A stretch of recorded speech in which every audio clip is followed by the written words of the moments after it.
জাতিৰ কাৰণে মইতো গান গাইছোঁ গান এতিয়া মই তাক ইমান মই চিনি নাপাওঁ কিন্তু দেই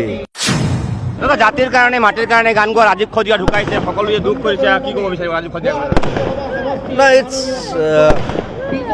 এ ছেড থিং তাত আমি সহায় কৰিছোঁ আমি এতিয়া মই তাক ইমান মই চিনি নাপাওঁ কিন্তু দেই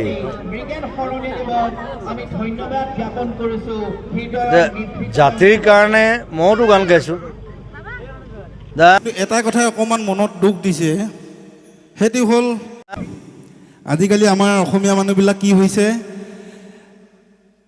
ইটোৱে সিটোক দেখিব নোৱাৰা হৈছোঁ আমি ইটোৱে সিটো জনগোষ্ঠীক আমি দেখিব নোৱাৰোঁ ইটোৱে সিটো জনগোষ্ঠীৰ কথা বেয়াকৈ কওঁ কোনোবাই ভাল কাম কৰিলে বেয়া দেখোঁ সেইবিলাকতো আছেই আৰু তাতোতকৈ ডাঙৰ কথাটো হ'ল কি আমি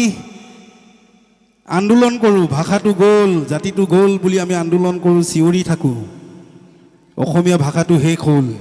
এতিয়া ধ্ৰুপদী ভাষা স্বীকৃতি লাভ কৰিছে পিছে কি হ'ব যদি আমি অসমীয়া মানুহবিলাকে আমাৰ নিজৰ সন্তানক যদি অসমীয়া মাধ্যমত নপঢ়ুৱাওঁ ধ্ৰুপদী ভাষাটো স্বীকৃতি পাই জানো কিবা লাভ আছে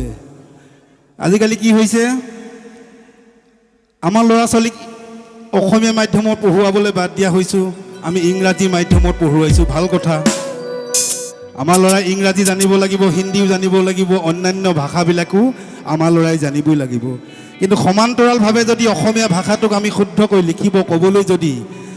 আজি তাৰিখত যদি আমাৰ ল'ৰা ছোৱালীক শিকাই বুজাই নলওঁ অনাগত দিনত আমাৰ ল'ৰা ছোৱালীয়ে আমাকেই প্ৰশ্ন কৰিব বোলে দেউতা আমাৰ ভাষাটো কেনেকুৱা আছিলে গতিকে সেই দিনটো যাতে নাহে তাৰ বাবে এতিয়াই আমি সজাগ খবৰ হ'ল চোৱাখনক অপমান কৰিছিল কোনে কৰিছিল আপোনালোকে সকলোৱে জানে সেই সময়ত আপোনালোকৰ যেনেকৈ তেজত পিৰপিৰণি উঠিছিল মোৰো তেজত পিৰপিৰণি উঠিছিল